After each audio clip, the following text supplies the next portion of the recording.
good afternoon. This is the Mrs. of the Gardener vlog. So, dito ngayon dahil wala pa siya. Dito tayo sa kanyang garden at bibisitahin ko kung ano yung ginagawa niya kanina. At papakita ko yung mga tinanim ko ng mga sili na labuyo. Siling labuyo. Dito kasi nung bumagyo siya, ito lang ang mga naiwan. Ito yung siling labuyo. Ito siya. Namunga siya. At yun. Yung mga kalabasa, mga luya. Ayun. Dahil namasyal ako dito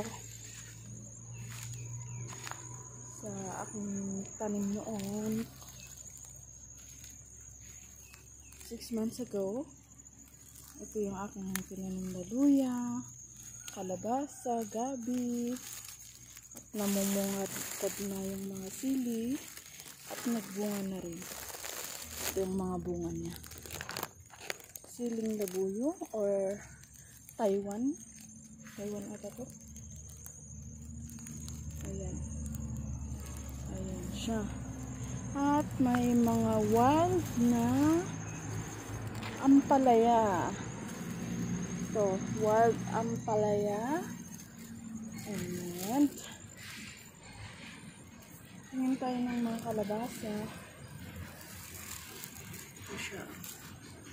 Actually, nakuha ko yung mga bunga ng ampalaya. Ito yung malandi na ampalaya na, yung tinatawag na malandi. Yung maliliit. So, ayun yun guys.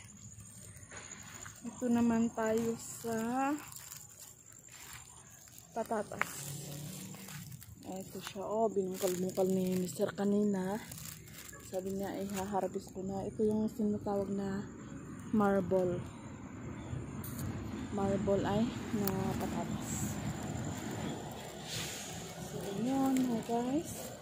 And ito yung mga repolyo. Nagre-recover na sila. Ayun. Actually, nung tinanim namin ito is ang lakas ng ulan at bagyo. So, salamat pa rin at may mga nabuhay. Para sakali makabawi rin kami sa mga gastos na pinambili namin ng mga supply namin dito. So hopefully the price is always high and ma-harvest namin ito at the end of November. So, actually, hindi pa namin naitanay yung mga iba. So, yun ang next na At ito naman yung pagtatanman namin. Ito, yung punla namin doon sa taas. At saka, ito. So, ayun mga guys. Ipakita ko rin yung tinanim ko na kamote sa baba. Nagtanim rin ako ng kamote.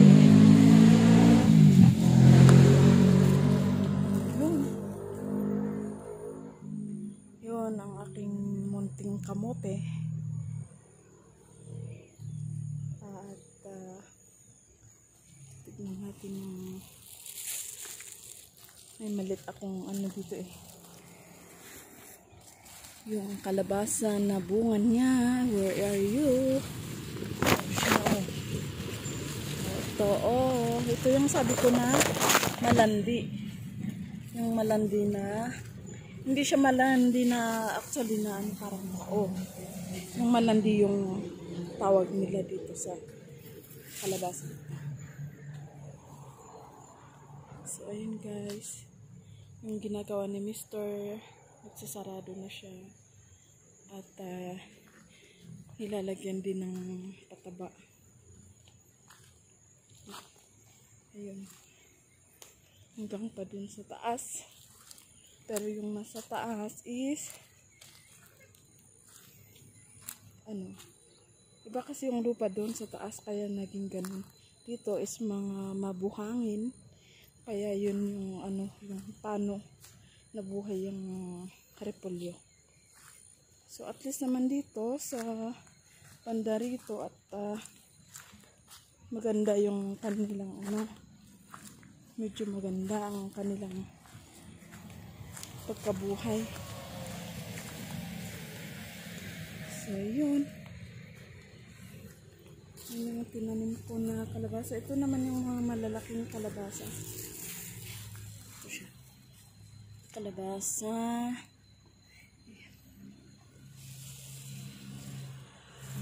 May bunga siya.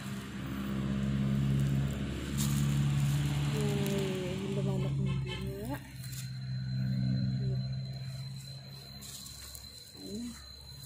Ito naman, ito yung pagtanman namin ng punda.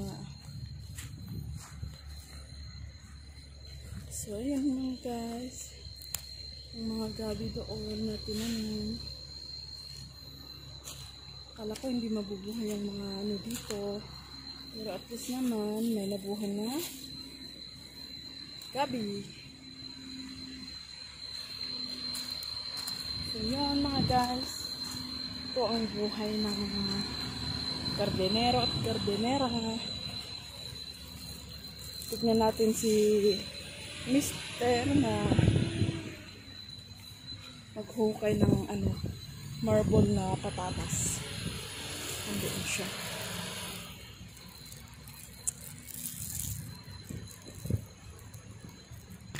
Ito yung kinuha ng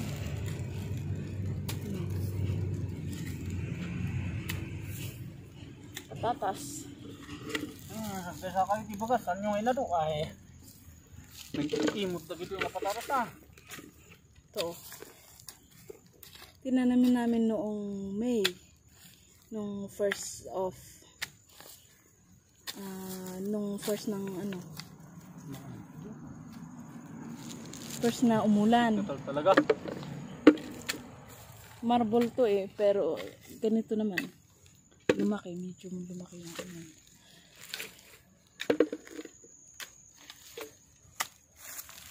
mabunuhan pa to ng tayo ng manok. Bakit ganito ang niya?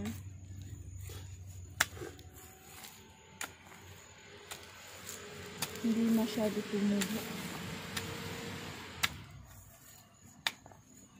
Naniwala naman ako sabi niya ang lalaki.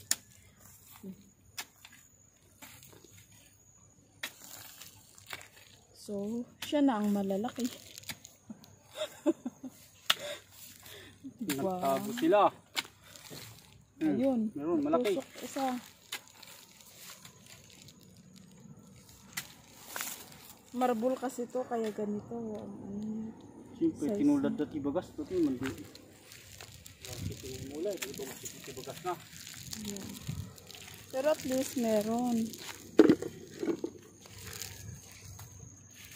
May tumubo at may nagtumubo.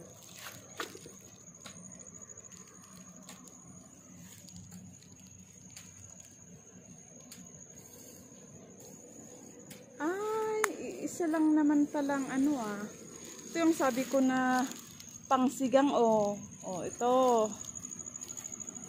may pangsigang pala dito na kasi dalawang variety itong tinanom ko, yung pangsigang at saka yung Taiwan dabuyo.